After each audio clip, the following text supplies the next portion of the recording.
At ang sunod nating warm-up exercise ay tinatawag na tabletop. At sa fitness coach naman ay magandang form niya. At tingnan mo naman yung form ko. Kala mo model ako ng corn hub. Ibang exercise yata sa'yo palangga.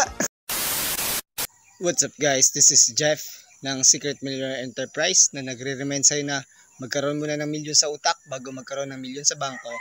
At welcome sa aking contents na may naisip ako na what if magkaroon ako content na Project Hercules. Si Hercules ay isa sa Greek mythology na isa siyang demigod. So maganda yung katawan niya. So ang goal natin ay simple pagandahin yung katawan ko. So welcome sa aking content na Project Hercules. So ang gagawin lang natin sa content ko na to or sa segment ko ay mag-workout lang. So i-achieve natin yung gusto nating katawan. So let's go. At ngayong umaga mag-exercise tayo, mag-warm up tayo. Meron ako napanood ditong isang gym fitness coach at meron siyang warm up exercise na pwede sa beginners na mga tulad ko. At sa unang exercise natin ay jumping jack. Bale ang ginawa ko dito ay 20 reps lang. Itong jumping jack ay maganda tong warm up exercise. Hindi siya masyadong komplikado at simple lang. At ang sunod nating warm up exercise ay alternate lunge. Itong warm up na exercise na ito ay simple lang din at pwede natin gawing 10 reps or reps. At pasensya na kung sa lugar medyo sa labas ako nag-exercise. Masikip kasi yung kwarto ko sa loob kaya sa labas na ako nag-exercise. Basta bahala na yan. Basta mabuti tayong tao at wala tayong inaapakan na ibang tao. At ang sunod natin na warm-up exercise ay push-up. Dahil wala naman tayong yoga mat at ang available lang natin ay upuan, ang gagawin ko ay recline push-up. Mahirap kasi mag-push-up sa lupa. Meron pang graba, masakit sa kamay. Baka kasi pagtapos ko ng 20 reps na push-up ay merong grabang babaon sa buto ko. Baka bigla ako magpa-opera. Diba nag-exercise lang ako. Operahan tuloy ako.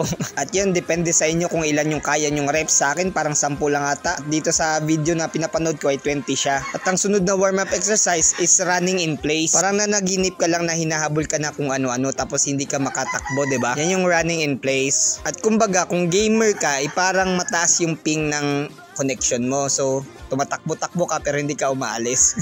At yun nga makikita nyo, nauna talaga ako matapos. At ang sunod na exercise ay squat leg circle. Yung sa video sa baba ng fitness coach ay maganda sa kanya tingnan. At ako naman parang sityo na hindi nakakuha ng buffs. Pero di bale, ganun naman talaga, beginners tayo, hindi natin alam yung mga proper form o mga kung ano-ano. Pero kahit papaano, nagtatry tayo, nag-warm up tayo. At ang sunod natin na warm up exercise ay alternate shoe reach. At dahil hindi naman ako nakasapatos at naka-crocs ako, sa akin ay alternate crocs reach.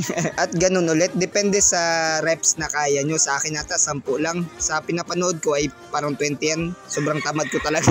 At sa mga hindi pala nakakalam, bagong gising lang talaga ako niyan. At napaisip nga ako, magandang exercise talaga to. At ang sunod nating warm-up exercise ay tinatawag na tabletop. At sa fitness coach naman ay magandang form niya. At tingnan mo naman yung form ko. Kala mo model ako ng corn hub. Ibang exercise yata sa'yo palangga. Ang sabi mag-warm up, hindi yung mag ano-ano. At yun lang sa Project Hercules.